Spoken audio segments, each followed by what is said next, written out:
आइए अपने सरों को झुकाएंगे अजीजों और प्रार्थना के साथ एक बार फिर बाइबल के अध्ययन में जाएंगे। प्यारे प्रभु, बहुत शुक्रगुजार हैं आज एक बार फिर सबद की आशीष किस बेहतरीन रूप से हमारे सामने आती है। बहुतायत से आप अपनी आशीषें हम पर उंडेलते हैं। हमने पढ़ा है प्रभु जी कि ये सबद की आशीष आपकी आशीष का ऐसा भंडार है जिसमें इतनी बहुतायत आप हमारे लिए तैयार कर कर लाते हैं। ये एक पवित्र स्थान है, ये एक आराधनालय है, समय का आराधनालय है जो हमें आपने सौंपा है ताकि हम सबत दर सबत आपके पास आकर इस महान आशीष के भागीदार हो सके। धन्यवादी हैं प्रभु क्योंकि आप प्रत्येक के जीवन को जानते हैं। हमारे दिलों के कलंक से आप वाकिफ हैं। आप जानते हैं कि हम आपकी पवित्रता से कितने अपरिचित हैं और आप चाहते हैं प्रभु कि हमारा जीवन सदा के लिए ऐसा परिवर्तित हो, ऐसा एक बदलाव हमारे जीवन में आए, ऐसा मन फिराव हम एहसास करें जिससे पूरी दुनिया देखने वाली बन सके कि एक सच्चा जीवित चमत्कारी एक प्रेमी परमेश्वर आज हमारे बीच है। धन्यवादी हैं प्रभु इस खास मौके के लिए जब अजीज एक दिल होकर, एक मन होकर प्रभु के साथ जुड़ सकते हैं। प्रभु मेरी यही विनती कि आप हमें कृपया करके एक मन कर दें, एक दिल का कर दें, एक सोच का कर दें, एक स्वभाव का कर दें, ताकि सब में परमेश्वर का ही चरित्र झलकता हुआ नजर आए। धन्यवादी हैं प्रभु आज की इस खास आशीष के लिए, बाइबल के अध्ययन के लिए जो आपने अपने लोगों के लिए तैयार किया है। विनती करते हैं केवल आप और आप ही की बढ़ाई हमारे बीच हो, क्योंकि ये सब आशीषें विश्वास के साथ धन्यवादी समेत हम प्रभु यीशु के नाम से मांगते हैं। आमीन, आमीन। एक बार फिर आप सबका स्वागत है अजीजों, और आप सबका आभारी हूं आपके आदर सम्मान के लिए, बार बार इकट्ठा होने के लिए और इस भूख और प्यास के लिए जो प्रभु ने कहा है जो कोई भी इस पवित्रता का भूखा प्यासा होगा प्रभु स्वयं उसे अपनी इस पवित्रता से तृप्त करेंगे। युगों की आशा जो किताब थी उसमें से हमने एक बहुत सुनहरा एक पदस्थल देखा जहां हेलेन व्हाइट हमें बताती हैं कि हर परेशानी, every difficulty, in every difficulty we see a call to prayer, कि हर परेशानी जो है प्रार्थना की एक पुकार है। जब भी परेशानी खड़ी हो हम परमेश्वर की ओर जाएं, उसे पुकारें। हमें समझाया गया कि हम समस्याओं का हल खुद से करने की कोशिश ना करें, बल्कि जब जब कोई समस्या खड़ी होती है वह प्रार्थना की एक पुकार है कि हम प्रभु यीशु की ओर देखें जो उस प्रार्थना का हल है, जो हल वह हमें देना चाहता है। प्रभु यीशु ने अपने जीवन में इस सच्चाई को दर्शाया जब वह उस बगीचे में थे गेत्सेमनी में, जब उन्होंने अपने पिता से कहा कि मेरी मर्जी नहीं बल्कि आपकी मर्जी पूरी हो। और परमेश्वर चाहते हैं कि हम भी इस सच्चाई को सीखें और इस पर अमल करने वाले बन सकें। आइए आज एक और पदस्थल जिससे हमने पिछली बार अंत की थी उसकी ओर एक बार फिर जाएंगे। पहले यूहन्ना की किताब उसका 5वां अध्याय उसकी 14 है। पहले यूहन्ना की 5 की 14, 1 John chapter 5 verse 14, 1 John 5:14। पहले यूहन्ना की 5 की 14 देखिए बाइबल क्या कहती है। और हमें उसके सामने जो हियाव होता है, और हमें उसके सामने जो हियाव होता है वह ये है कि यदि हम उसकी इच्छा के अनुसार कुछ मांगते हैं तो हमारी सुनता है। ध्यान से सुनिए, बाइबल कहती है हम उसके सामने हैं, हमें उसके सामने जो हियाव है, जो भरोसा है, हम भरोसा हमें इस बात पर नहीं है कि हम बहुत बड़े योद्धा हैं, हम बहुत बड़े प्रार्थना के योद्धा हैं और हमें प्रार्थना के बहुत गहरे राज पता है, प्रार्थना किस प्रकार से करी जानी चाहिए, हमें इन सारी गहरी बातों की का ज्ञान है, इसलिए जब जब हम प्रार्थना करते हैं प्रभु को हमारी प्रार्थना का जवाब देना ही होगा, जैसा हम कह रहे हैं वैसा ही करना होगा। नहीं, पहले यूहन्ना की 5 की 14 हमें सिखाती है चीजों कि हमारा हियाव इस बात पर नहीं है कि हम प्रार्थना के योद्धा हैं, हमारा हियाव इस बात पर है कि यदि हम कुछ भी उसकी इच्छा के अनुसार मांगेंगे तो प्रभु हमारी सुनता है। हमारा हियाव अपने आप पर नहीं है, हमारा भरोसा अपने आप पर नहीं है, ये आत्मनिर्भरता नहीं है, ये प्रभु पर निर्भरता को दर्शा रहा है। हमारा हियाव अपने आप की मजबूती पर नहीं बल्कि प्रभु की वफादारी पर है। हियाव इस बात पर है कि हम उसकी इच्छा के अनुसार, उसकी इच्छा ही हमारा भरोसा है कि यदि हमने उसके इच्छा के अनुसार कुछ मांगा तो हमें पता है वह पूरा होगा। एक बार फिर पहले यूहन्ना की 5:14 हमें सिखाती है कि प्रार्थना प्रभु की मर्जी मांगने के बारे में। प्रार्थना प्रभु की मर्जी हमारे जीवन में पूरी हो, ये प्रार्थना हमें सिखाती है। क्या हम इस सच्चाई को समझते हैं या नहीं? लेकिन लोग कहते हैं कि नहीं, इससे मेरा क्या फायदा होगा, मेरी मुसीबत में मुझे सहायता कैसे मिलेगी, मेरी मुसीबत तो कुछ और है, प्रभु की मर्जी मांग कर मेरी मुसीबत में सहायता कैसे होगी? अजीजों, बिल्कुल होगी। आपकी आपकी मुसीबत में आपकी सहायता बिल्कुल होगी, और वह इसलिए होगी अजीजों, क्योंकि ध्यान रखिएगा, परमेश्वर आपसे आपसे भी ज्यादा प्रेम करते हैं। ध्यान से सुनिए, परमेश्वर आपसे आपसे भी ज्यादा प्रेम करते हैं। जितना प्रेम आप खुद से नहीं करते, उतना प्रेम आपके परमेश्वर आपसे करते हैं। God loves you better than you love yourself. In fact, बल्कि परमेश्वर आपको आपसे भी बेहतर प्यार करना जानते हैं। जितना प्यार आप अपने आप से करते हैं, परमेश्वर उससे भी बेहतर आपसे प्यार करना जानते हैं। और इसलिए परमेश्वर को आपकी बेहतरी का ज्यादा ख्याल है। परमेश्वर हमें बताते हैं कि हमें ऐसे खाने की पदार्थ खाने चाहिए, हमें पता होने के बावजूद भी हम कुछ गलत ही खाते रहते हैं। इस बात से स्पष्ट पता चलता है कि परमेश्वर को हमारा ख्याल हमारे आप से ही ज्यादा है। जितना ख्याल हमें अपने आप का नहीं है, उससे बेहतर ख्याल और उससे कहीं ज्यादा ख्याल परमेश्वर अपने लोगों का रखते हैं। यदि ये सच्चाई है चीजों कि परमेश्वर हमें हमसे बेहतर प्रेम करना जानते हैं, इस बात को यदि आप ध्यान रखें, और इस बात का सबूत यदि आप अपने जीवन में देखें, कई लाखों बार परमेश्वर ने आपकी बेहतरी के लिए, जब आपने मांगा भी नहीं है तो भी आपकी बेहतरी के लिए प्रभु आपके जीवन में कुछ ना कुछ करते आए हैं। बल्कि रोमियो की 8:32 में उसका प्रेम इतने सुनहरे रूप से दर्शाया जाता है। रोमियो की 8:32 में मेरे साथ जाएगा, रोमन्स 8:32। रोमन्स 8:32, रोमियो की 8:32 बाइबल कहती है, जिसने अपने निज पुत्र को भी ना रख छोड़ा, परंतु उसे हम सब के लिए दे दिया, वह उसके साथ हमें और सब कुछ क्यों कर ना देगा। जिसने अपना इकलौता पुत्र हमसे वंचित नहीं रखा, जिसने अपना इकलौता पुत्र हमसे दूर नहीं रखा, तो जीजो वह और कौन सी आशीष हमसे दूर रखेगा। जिसने अपना इकलौता पुत्र हमसे दूर नहीं रखा, तो हम ऐसा क्यों सोचते हैं कि वह कोई और आशीष हमसे दूर रखेगा, हमें हमें उसे महसूस या अनुभव नहीं करने देगा। अजीजों, इसी सच्चाई को देखते हुए आज आप और मैं घुटनों के बल आ सकते हैं, और चाहे बड़ी से बड़ी समस्या ही इस दुनिया में क्यों ना हो जिसका हम सामना कर रहे हो, हमें इस बात का आश्वासन दिया जाता है कि एक ऐसा परमेश्वर है जो हमारे लिए दिया गया था। क्या आपने ध्यान से सुना रोमियो की 8:32 में? उसने अपना निज पुत्र जो है क्या किया, हम सब के लिए दे दिया। जिसने अपने आप को हमारे लिए दे दिया है। ये जो ध्यान रखिए कि वह परमेश्वर अपने इस बलिदान के द्वारा ही इस बात को दर्शाता है कि वह हमारी भलाई हमसे बेहतर जानता है, वह हमसे प्रेम हमसे भी बेहतर करना जानता है। लेकिन एक बात और है, ध्यान से सुनिए। अब तो हमें यह पता है कि परमेश्वर को हमारी समस्याओं का हल करना आता है, यह सच्चाई है। हमें यह पता चलता है कि प्रभु हमसे ज्यादा दानव है, ज्यादा बुद्धिमान है।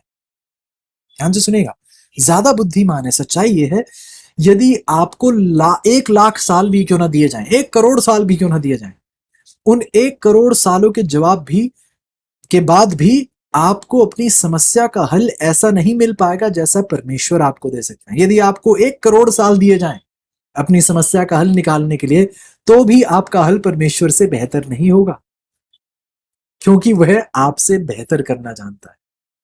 आइए अजीजों, हम परमेश्वर की इस असीमित बुद्धि से आशीष प्राप्त कर पाएं, आश्वासन प्राप्त कर पाएं कि परमेश्वर को पता है वह क्या कर रहा है। हमारे प्रभु को पता है वह हमारे जीवन में क्या कर रहा है। वह हमारे जीवन के साथ खिलवाड़ नहीं कर रहा है, वह हमसे बेहतर जानता है, ज्यादा बुद्धिमान है। लेकिन ध्यान दीजिए, उसके पास केवल बुद्धि ही नहीं, इस आशीष के ऊपर एक और भी आशीष रखी जाती है कि बुद्धि के साथ, महान प्रेम के साथ, महान बुद्धि के साथ प्रभु सर्वशक्तिमान भी है। इस बात को ध्यान दीजिएगा, कई बार हमारे पास बड़ी बड़ी योजनाएं तो होती हैं हमारे दिमाग में अपनी समस्याओं का हल निकालने के लिए, लेकिन इन योजनाओं को लागू कैसे करना है ऐसी सामर्थ हमारे पास नहीं होती। क्या कोई समझ रहा है? मुझे पता है इस समस्या का हल इस प्रकार होगा, लेकिन मेरे पास कोई जरिया नहीं है जिससे मैं इस योजना को पूरा कर सकूं। लेकिन अजीजों, परमेश्वर के पास प्रेम ही नहीं, बुद्धि ही नहीं, योजना ही नहीं, बल्कि इन इस प्रेम बुद्धि योजना को हमारे जीवन में पूरी करने की सामर्थ भी उसी परमेश्वर के पास है अजीजों, उसी परमेश्वर के पास है। और ये सारी ताकत, ये सारी सामर्थ परमेश्वर ने अपने लोगों की ओर लगा रखी है ताकि उसकी योजनाएं उसके लोगों के जीवन में पूरी हों। तो फिर अजीजों, प्रार्थना ऐसी ऐसी मौजूदी हालात में प्रार्थना फिर क्या सिखाती है? प्रार्थना यह बताती है, यह सिखाती है कि हम अपने परेशानियों की ओर देखना बंद कर दें और उस परेशानी की हल की ओर देखें। ये हल आपके दिमाग की, आपकी मानसिक योजनाएं नहीं, यह समस्या का हल प्रभु परमेश्वर है जो आपसे प्रेम करता है, महान रूप से बुद्धिमान है और इतने प्रेम और बुद्धि के साथ सर्वशक्तिमान भी है ताकि जो योजनाएं उसके दिल में आपके प्रति हैं उन्हें वह पूरा कर सके, उन्हें अंजाम दे सके। ऐसी सामर्थ केवल और केवल हमारे इस सर्वशक्तिमान परमेश्वर में है। ऐसो प्रार्थना में हम अपनी परेशानियां, अपनी परिस्थितियां, अपनी अड़चने, अपनी मुश्किलें, अपनी मुसीबतें, अपने दुख दर्द हम सब लाकर परमेश्वर के सामने रख सकते हैं और चिंता से आजाद हो सकते हैं, ये जानते हुए कि प्रभु हमारा ख्याल हमसे बेहतर रखना जानता है। वाह अजीजों, आपको याद होगा प्रार्थना के ही विषय में, आपको याद होगा कि पौलुस, प्रेरितों के काम की किताब में बताया जाता है, मेरे साथ जाएगा, प्रेरितों के काम की किताब उसका 19 अध्याय, प्रेरितों के काम की किताब उसका 19 अध्याय, पौलुस के जिक्र में यहाँ कुछ बताया जाता है।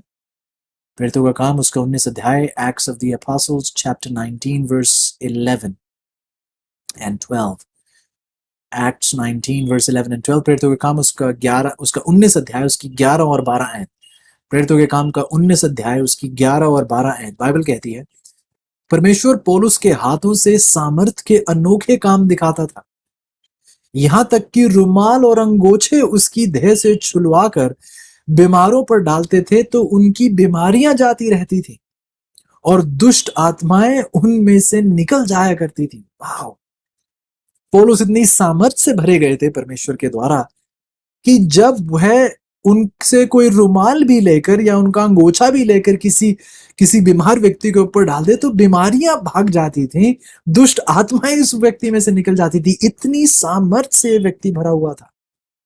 लेकिन दूसरे कुरिन्थियों की 12 में मेरे साथ जाइएगा, पौलुस इतनी सामर्थ से भरे होने के बावजूद भी दूसरे कुरिन्थियों की 12 में आप देखें, 2 Corinthians chapter 12, ये एक बहुत अनोखा विचार है प्रार्थना के विषय में, चाहूंगा मैं हम बहुत ध्यान दें इस पर।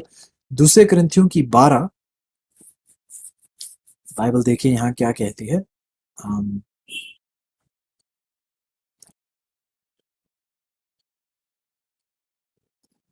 आगे देखिए 7वीं है, दूसरे कुरिन्थियों की 12 की 7 से पढ़ना शुरू करेंगे। 2 Corinthians chapter 12 verse 7 onwards, Bible कहती है, इसलिए कि मैं प्रकाशों की बहुतायत से फूल ना जाऊं, मेरे शरीर में एक कांटा चुभाया गया, अर्थात शैतान का एक दूत कि मुझे घूंसे मारे ताकि मैं फूल ना जाऊं। अजीब यहाँ अनुवाद किया गया है। 8वीं आयत कहती है, इसके विषय में मैंने प्रभु से 3 बार विनती की कि मुझसे यह दूर हो जाए। एक कांटा, बताया नहीं जाता कि यह कांटा क्या था, कोई मुश्किल थी, कोई परेशानी थी, या तो कोई शारीरिक कमजोरी थी या कोई और समस्या थी जो बार बार एक रुकावट बनती थी, बार बार पौलुस को तंग करती थी। तो पौलुस यहाँ कहते हैं कि दूसरे कुरिन्थियों की 12 की 8 में कहते हैं कि इसी विषय में, इसी समस्या के विषय में मैंने 3 बार प्रभु से विनती की कि मुझसे ये दूर हो जाए। 9वीं आयत, और उसने मुझसे कहा, मेरा अनुग्रह तेरे लिए बहुत है। मेरा अनुग्रह तेरे लिए कैसा है? बहुत है, क्योंकि मेरी सामर्थ निर्बलता में सिद्ध होती है। इसलिए मैं बड़े आनंद से अपनी निर्बलताओं पर घमंड करूंगा कि मसीह की सामर्थ मुझ पर छाया करती रहे। ऐसा क्या आपने ध्यान दिया? जिसके रुमाल ले जाकर बीमारियां ठीक हो जाती थी, दुष्ट आत्माएं भाग जाती थी, वह अपनी ही बीमारी नहीं ठीक कर पाया। क्या आप सुन रहे हैं? जिसके रुमाल ले जाकर लोगों के रोग चंगे हो जाते थे, दुष्ट आत्माएं भाग जाती थी, वह अपने आप को ही चंगाई प्रदान नहीं कर पाया। ये कैसा फायदा? ये एक बहुत गहरी चीज है जो हमें सीखने की जरूरत है। बहुत ध्यान से सुनेगा मैं क्या कहने वाला। कुछ लोग सोचते हैं कि यदि आपके पास मजबूत विश्वास हो तो आप किसी भी बीमारी, किसी भी परेशानी से चंगे किए जा सकते हैं। क्या यह सत्य है? जिसका मतलब यह है कि पौलुस का विश्वास तो बहुत कमजोर होगा फिर। क्या आप ध्यान दे रहे हैं या नहीं अजीजों? कई मसीही लोगों का यह मानना है कि यदि विश्वास मजबूत हो तो कोई भी समस्या दूर हो सकती है। सच्चाई है ये कि परमेश्वर के साथ हर समस्या का हल हो सकता है, लेकिन यह सच्चाई नहीं है कि यदि आपके पास विश्वास है तो सारी समस्याएं हल होनी ही चाहिए। ध्यान से सुनिएगा। पौलुस विश्वास से भरा हुआ था। हजारों, 100 लोग जो है उसके द्वारा चंगे किए गए थे, फिर ये अपने आप को चंगा क्यों नहीं कर पाए? क्योंकि बाइबल बताती है अजीजों कि परमेश्वर ने चाहा था कि ऐसा ही हो इसके जीवन में। परमेश्वर ने चाहा था कि एक कोई परेशानी इस व्यक्ति के जीवन में रहे और इस परेशानी से गुजरते हुए, इस परेशानी का बोझ उठाते हुए भी पौलुस परमेश्वर की महिमा करता चला जाए। बहुत जरूरी है अजीजों इस सच्चाई को समझना। ध्यान दीजिएगा, कई बार हमारी प्रार्थनाओं के सबसे अद्भुत जवाब हमारी समस्याओं के हल में नहीं, बल्कि उन समस्याओं का बोझ उठाकर उन समस्याओं में भी परमेश्वर को महिमा देने में ये प्रार्थनाओं के अद्भुत जवाब पाए जाते हैं। सच्चाई है कि एक सबसे सबसे महान चीजों में से एक महान चीज यह है कि परमेश्वर अपने बच्चों को ऐसी सामर्थ दे सकते हैं कि वह समस्या के साथ ही जीते जीते, समस्या के दूर करने से नहीं, समस्या में जीते जीते, समस्या से गुजरते गुजरते ही इस बात को याद करते हुए कि परमेश्वर का अनुग्रह मेरे लिए काफी, चाहे समस्या ये बनी रहे लेकिन परमेश्वर का अनुग्रह मेरे लिए काफी है और मैं परमेश्वर की महिमा करता चला जाऊंगा। मेरा सवाल यह है, जो बहुत ध्यान से सुनिएगा। तो लोग कहते हैं कि बहुत विश्वास होना चाहिए और जिसका मजबूत विश्वास है वह किसी भी बीमारी से चंगा हो सकता है। लेकिन आज मैं आपसे एक सवाल पूछता हूं, क्या आपके पास इतना विश्वास है कि आप चंगे ना हो पाए? क्या आपका विश्वास इतना मजबूत है कि आप चंगाई ना प्राप्त कर पाए? क्योंकि बहुत मजबूत विश्वास चाहिए होता है कि चंगाई ना हासिल हो। क्या कोई सुन रहा है ध्यान से या नहीं? बहुत मजबूत विश्वास चाहिए होता है ये जानने के लिए कि परमेश्वर ने चाहा है कि मैं इस परेशानी को दूर नहीं करूंगा, इस परेशानी से गुजार कर आपको निकाल कर लाऊंगा। क्या कोई गौर से सुन रहा है इस सच्चाई को? कई बार ये परिस्थितियां जाती नहीं है अजीजों, और जब आप परमेश्वर के साथ प्रार्थना में हो, प्रार्थना में परमेश्वर आपको समझाते हैं कि बच्चे ये प्रार्थना जाएगी, ये परिस्थिति जाएगी नहीं, मैं आपको इस परिस्थिति में से निकाल कर लाऊंगा ताकि दुनिया देखने वाली बन सके कि परमेश्वर के लोगों का विश्वास प्रार्थना परिस्थितियों के हल होने में नहीं, बल्कि परिस्थितियों के गुजरने में भी उनका विश्वास परमेश्वर पर कायम है। तो मेरा सवाल, क्या आपका विश्वास इतना मजबूत है कि आपकी बीमारी ना सही हो पाए, आपको चंगाई ना प्रदान हो, और आप इस बीमारी से गुजरते, इस परिस्थिति से गुजरते, इस मजबूरी से गुजरते हुए, इस बोझ को उठाते हुए भी आप परमेश्वर की महिमा करते चले जाएं? बहन एलन व्हाइट का उदाहरण ले लीजिए। बार बार उनके अनुभव में हमें दिखाया जाता है कि उन्हें चंगाई प्रदान हुई। वह शारीरिक रूप से वैसे ही बहुत कमजोर थी बचपन से ही। जब उनके नाक पर एक पत्थर मारा गया था तब से बचपन से ही बहुत कमजोर थी, लेकिन बार बार उन्हें चंगाई परमेश्वर की प्रदान होती थी, चमत्कारी ताकत उन पर महसूस होती थी, अद्भुत कारनामे होते थे। लेकिन बार बार परमेश्वर उन पर ऐसे अनुभव आने देते थे जब राहत मिलने के बजाय कई बार तो ऐसा होता था कि वह हिल भी नहीं पाती थी, इतने दर्द में होती थी, इतनी बीमारी में होती थी। लेकिन इन सारी दर्द, परेशानी, दुख से गुजरते हुए भी यदि किसी और पर ऐसे दुख दर्द गुजरे होते तो उन्होंने कब का परमेश्वर का साथ छोड़ दिया होता। लेकिन उन्होंने अपना विश्वास बहुत मजबूती से परमेश्वर पर बनाए रखा। कुछ लोग यही समझते हैं कि नहीं, शायद उनका विश्वास मजबूत नहीं था, इसलिए शायद वह चंगाई नहीं प्राप्त कर पाए। नहीं अजीज, ऐसा नहीं है कि यदि कोई परिस्थिति हटी नहीं है जिसका मतलब ये नहीं कि विश्वास ही कमजोर हो गया हो। कई बार ऐसा भी, कई बार सच्ची बात है कि हाँ, जब विश्वास मजबूत नहीं होता तो हाँ, परिस्थिति बनी रहती है। लेकिन यदि आप अपनी आत्मिक नजरों से देखें, जो परमेश्वर में बढ़ोतरी कर रहे हैं, आत्मिक उन्नति में बढ़ रहे हैं, उन्हें इस बात की भी समझ रखना जरूरी है कि पौलुस की तरह कई बार परमेश्वर परिस्थितियों को हटाएंगे नहीं, उनमें से गुजरने की ताकत और सामर्थ अपने लोगों को देंगे। जो ध्यान रखिएगा कि इस दुनिया में जिस दौर से हम गुजर रहे हैं, परमेश्वर के लोगों को परिस्थितियों में जीना सीखना पड़ेगा। परिस्थितियों को ठीक करने में नहीं, परिस्थितियों में से गुजरना सीखना पड़ेगा। कोविड का उदाहरण ले लीजिए, या महामारी का उदाहरण ले लीजिए।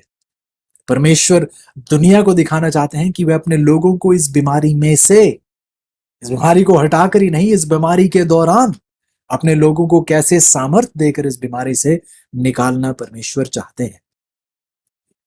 भूलिएगा नहीं अजीजों कि हम वो सुकून और शांति जो हमने अपनी परिस्थितियों के बीच एहसास जिसका किया है, उस सुकून और शांति को हम दूसरों के साथ तब तक साझा नहीं कर सकते जब तक व्यक्तिगत रूप से हमने स्वयं उस सुकून और शांति का अनुभव नहीं किया है। भजन संहिता में दाऊद के शब्द सुनिएगा। भजन संहिता उसका 119 अध्याय, उसकी 50 ऐत।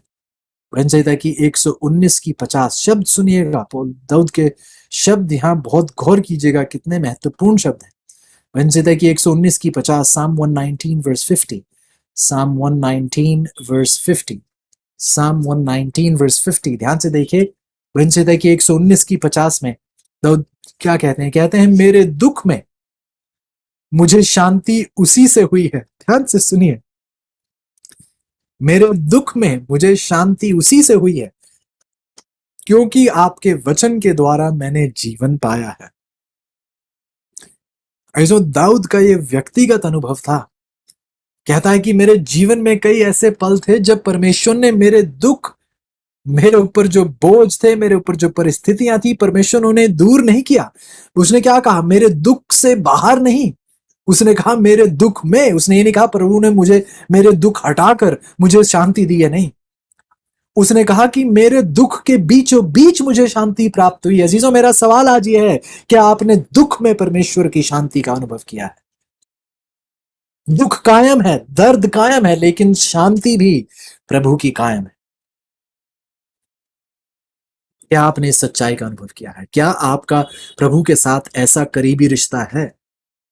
क्या प्रभु का वचन, जैसे यहां लिखा है दाऊद के शब्दों में, मेरे दुख में मेरी शांति उसी से हुई है कि आपके वचन के द्वारा मैंने जीवन पाया। दुख के बीचों बीच, महामारी के दौर के बीचों बीच, मौत के मंजर के बीचों बीच मैंने परमेश्वर के वचन से जीवन पाया है।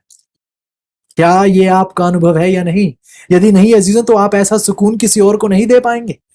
जैसी शांति की बात दाऊद कर रहा है, जो उसने दुख के बीचों बीच अनुभव की थी, यह शांति वह दूसरों को तभी बांट सकता था जब उसने स्वयं इस शांति का एहसास किया।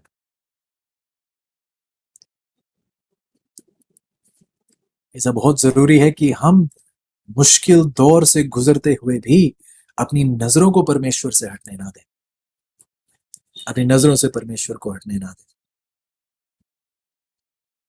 वाह, ध्यान दीजिएगा अजीजों की जब हम प्रार्थना में जाते हैं,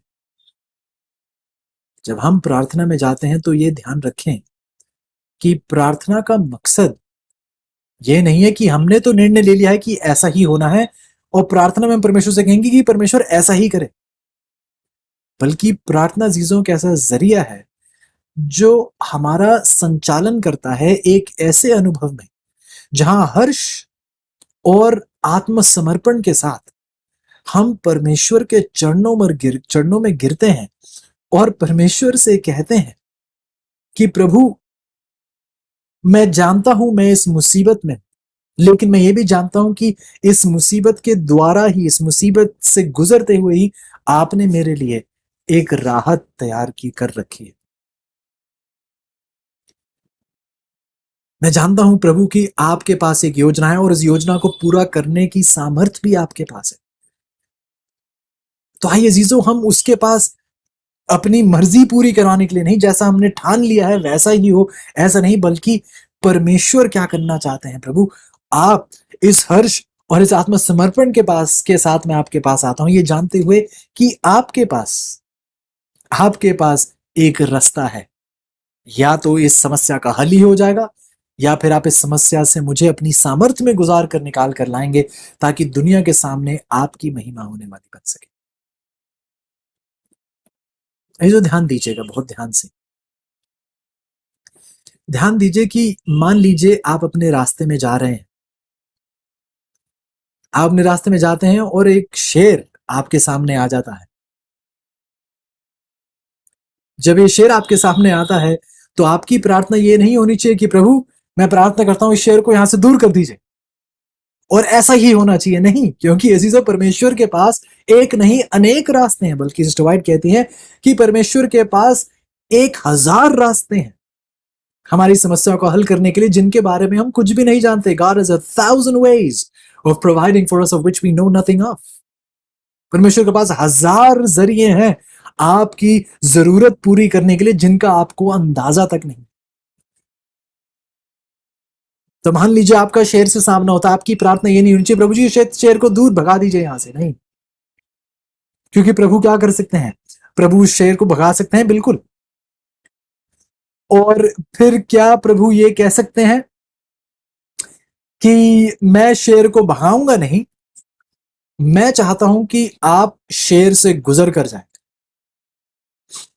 मैं शेर को नहीं भगाऊंगा, बल्कि मैं चाहता हूं आप शेर के साथ जूझ कर उससे पार होकर जाएं। आप कहेंगे पर प्रभु नहीं, मुझे बहुत डर लगता है, शेर तो मेरा खात्मा कर देगा। और प्रभु आपको क्या याद दिलाते हैं कि डरिएगा नहीं। दाऊद की कहानी याद रखिएगा। दाऊद ने एक शेर से भी लड़ाई की थी, एक बड़े भालू से भी लड़ाई की थी, और फिर उसने एक बड़े दानव गुलियत को भी मार गिराया था। प्रभु ने शेर को भगाया नहीं था, उस बड़े भालू को भगा नहीं दिया था दाऊद के सामने से, गुलियत को वापस नहीं भेज दिया था, लेकिन इन सब बड़े ताकतों के द्वारा, इनसे गुजरते हुए परमेश्वर ने दाऊद का संचालन आगे किया था।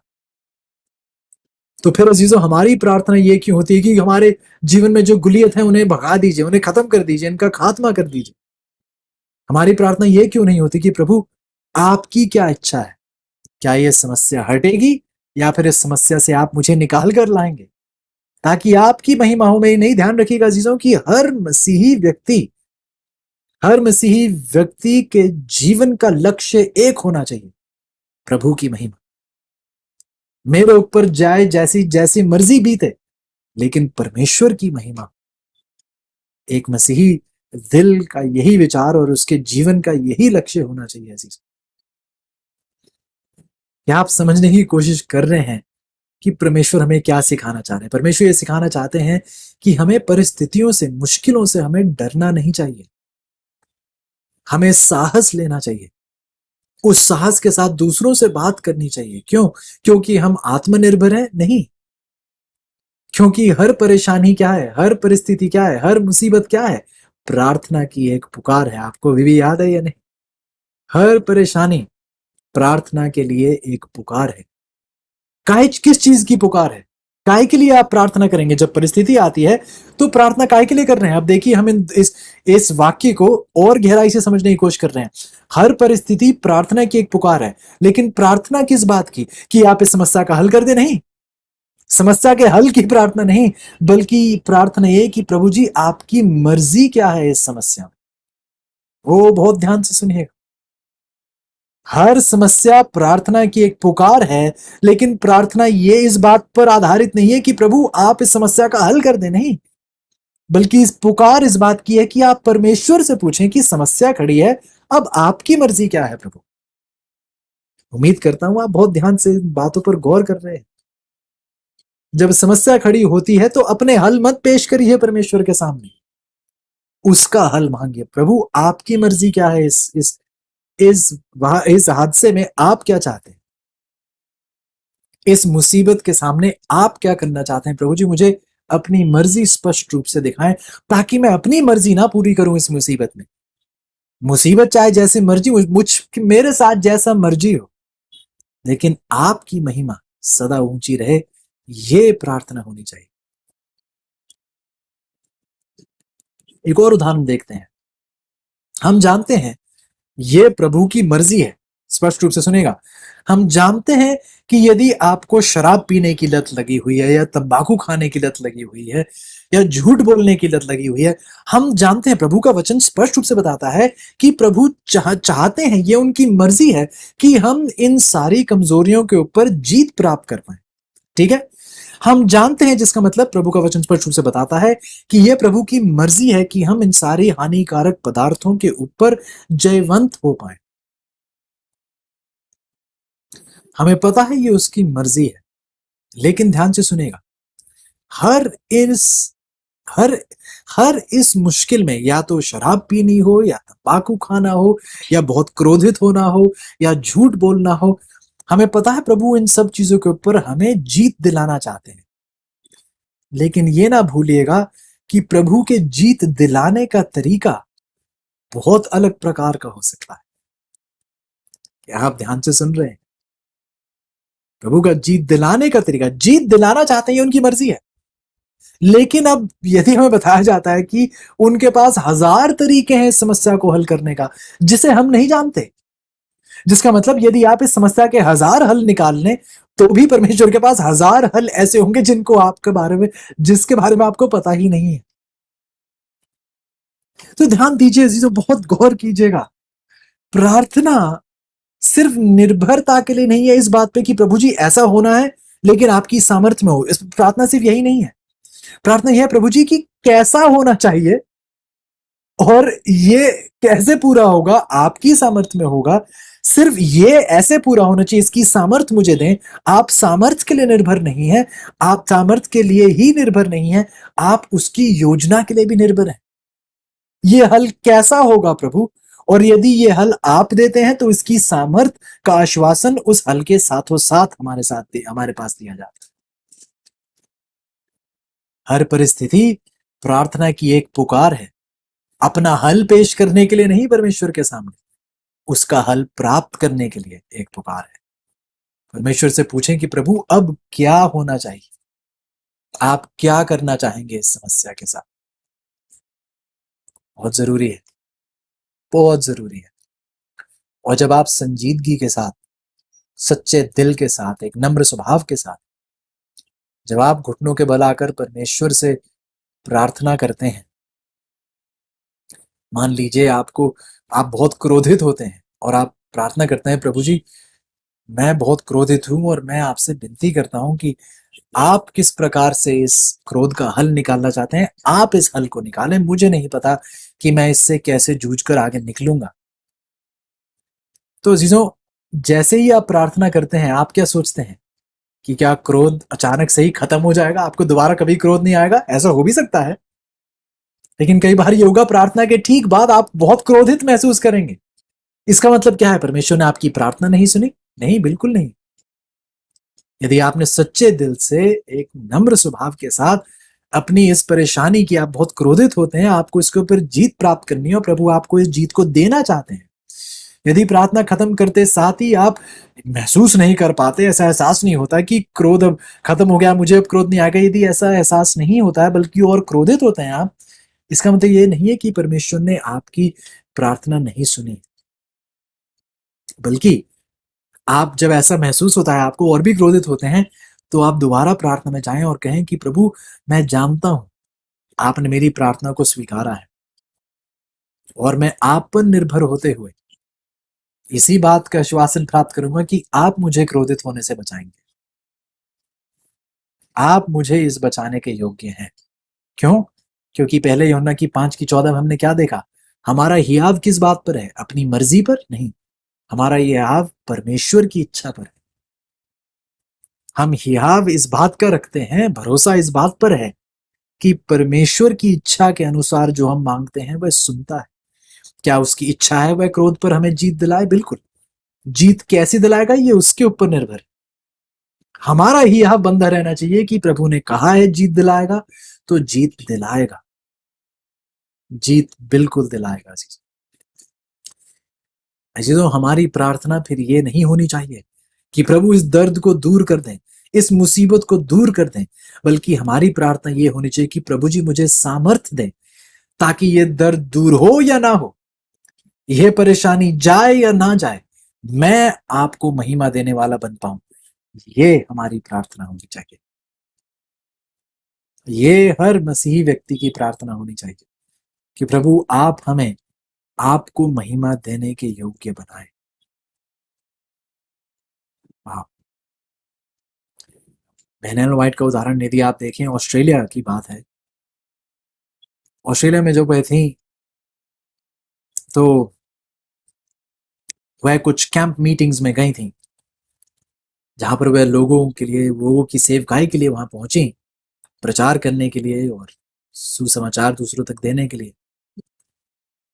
लेकिन वह ज्यादा देर वहां नहीं थी जब एक बहुत गहरा दर्द, उनकी नसों में ऐसा दर्द होना शुरू हो गया, उनका पूरा बदन दर्द से ऐसा जकड़ गया कि वह अपने चारों ओर तकियों से अपने आप को घेर कर उन तकियों के सहारे सोती थी, क्योंकि हर नस जो है दर्द कर रही थी उनकी।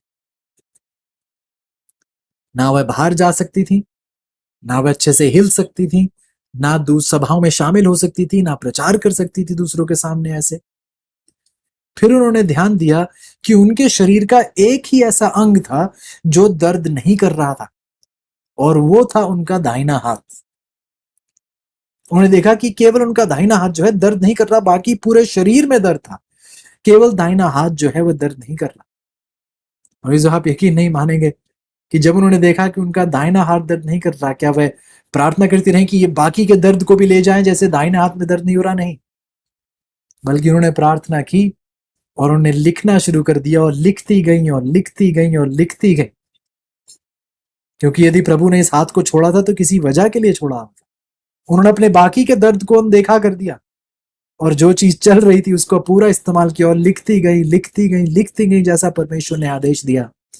और यदि आप उस किताब को पढ़ें जिस किताब का नाम है युगों की आशा, जिसमें प्रभु के बारे इतनी बेहतरीन, इतनी सुंदर, इतनी प्रेम भरी बातें लिखी गई हैं, उन्होंने उसी किताब युगों की आशा में लिखी है जब वह खुद ऐसे दर्द से जूझ रही थी। इतने दर्द के बाद भी उन्होंने जो लिखा उसमें उनकी कड़वाहट नहीं झलकती है, बल्कि प्रभु का प्रेम झलकता है। क्योंकि अपनी मुसीबतों में जो सुकून और शांति उन्होंने प्राप्त की, अब वह दूसरों के साथ साझा कर सकती थी। क्यों? क्योंकि वह व्यक्तिगत रूप से उस सुकून का अनुभव कर रही थी। इतनी महान बातें इतने दर्द से गुजरते हुए भी उन्होंने कही हैं। क्यों? क्योंकि वह व्यक्तिगत रूप से अब उस सुकून का अनुभव कर रही थी। ऐसो, आपको क्या लगता है, जब अनंत काल में हेलन व्हाइट जब दोबारा अपने कब्र से उठाई जाएंगी, क्या आपको पता है कि अनंत काल में वह इतनी प्रसन्न होंगी, इतनी खुश होंगी, ये देखकर कि उनके ऊपर ये कमजोरी, ये बीमारी, ये दर्द उनके ऊपर आया, ये देखकर पता है वह कितनी खुश होंगी, यह देखकर कि क्योंकि मैं बीमार थी, यदि मैं बीमार ना होती, ये दर्द ना होता, तो मैं कुछ 100 लोगों के सामने अपना प्रचार दे सकती थी। लेकिन क्योंकि मैं बीमार हुई और केवल मेरा हाथ चल रहा था, आज लाखों करोड़ों लोगों के सामने ये किताब युगों की आशा पेश की जा रही है। यदि ये दर्द ऊपर उनके ऊपर ना आता, ये किताबें मैं ना लिखती, तो आज ये इतनी महान आशीष हमारे सामने ना होती।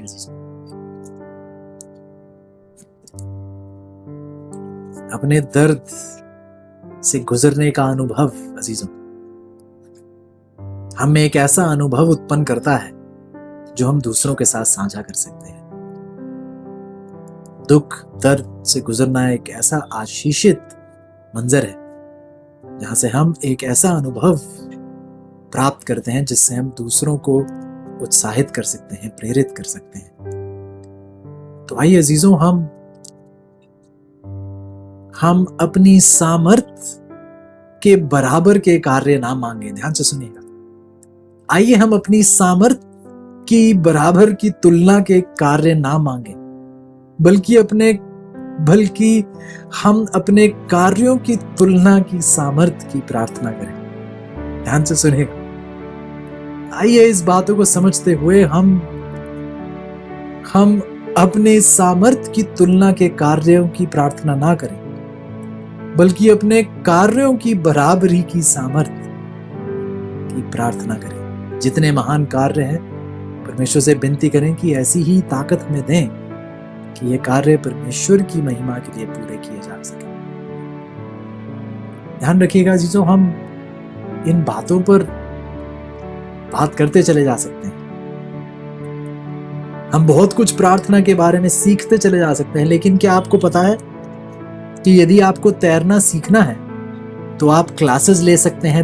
तैरना कैसे है, आपको डिग्री हासिल हो सकती है, आप डॉक्टर बन सकते हैं, आपको एक डॉक्टरेट डिग्री मिल सकती है कि अब मुझे तैरने के बारे में इतना कुछ पता है। लेकिन एक डिग्री हासिल करने के बाद भी आप डूब सकते हैं यदि आप कभी पानी में नहीं उतरे हैं। तैरने सीखने के लिए आपको पानी में उतरना जरूरी है। हम प्रार्थना के बारे में बहुत कुछ सीख सकते हैं, लेकिन यदि आप प्रार्थना करना सीखना चाहते हैं तो आपको प्रार्थना करनी होगी। आपको प्रार्थना करनी होगी यदि आप प्रार्थना करना सीखना चाहते हैं अजीजों। हमें परमेश्वर के पास जाना सीखना पड़ेगा। परमेश्वर के सामने अपना दिल उस पानी की नाई उंडेलना सीखना होगा। हमें खुद ही का इनकार करते हुए परमेश्वर की मर्जी का पूरा करने की एक दरख्वास्त परमेश्वर के सामने बार बार रखनी होगी। आइए जीजों, आप में से आज कितने हैं जो कहते हैं कि हम इस प्रार्थना के बारे में सिर्फ सीखेंगे ही नहीं, हम इन सच्चाइयों को अपने जीवन में अमल भी करेंगे। यदि आज आपका यह अनुभव है, यदि आपकी आज ये गवाही है, तो विनती करूंगा यदि हो सके तो घुटनों के बल आइएगा, प्रार्थना में जुड़ेंगे। आइए प्रार्थना करेंगे। हमारे परमेश्वर, बहुत धन्यवादी हैं प्रभु एक बात फिर इस महान प्रार्थना की आशीष के लिए। एक खुला द्वार जो सीधे परमेश्वर की दिल की ओर जाता है। एक ऐसा अनुभव प्रभु जिसके हम बिल्कुल भी लायक नहीं, परंतु फिर भी आपने हमें यह विशेष अधिकार दिया है कि जब कभी भी जैसी किसी परिस्थिति, जिस किसी दौर से हम गुजर रहे हो, हम आपकी ओर अपनी नजरें उठाकर अपने दिल को आपके सामने खोल सकते हैं। आइए प्रभु, जब परिस्थितियां उठें तो हम प्रार्थना की पुकार सुने, और प्रार्थना समस्या के हल के लिए नहीं, प्रार्थना परमेश्वर की मर्जी के लिए करें। प्रार्थना परमेश्वर की महिमा के लिए करें कि उसके नाम की महिमा। प्रभु जी, में हिम्मत, ताकत, बुद्धि, ज्ञान, सामर्थ दीजिए, क्योंकि कई बार आप समस्याओं को हटाएंगे नहीं, उनसे गुजरने की ताकत देंगे। आइए हम में इतनी सामर्थ हो, इतनी पवित्रता हो कि हम समझ पाएं कि कुछ मुसीबतें हल नहीं होंगी, उनसे गुजरने की सामर्थ प्रभु हमें देंगे। आप ही के नाम की महिमा हो प्रभु जी। आइए हम अपनी बुद्धि के अनुसार नहीं, आत्मनिर्भरता पर नहीं, बल्कि परमेश्वर पर निर्भर होकर दिन प्रतिदिन, पल दर पल बिताने वाले बन सकें, क्योंकि ये सब कुछ हम आपके प्यारे बेटे प्रभु यीशु के नाम से मांगते हैं।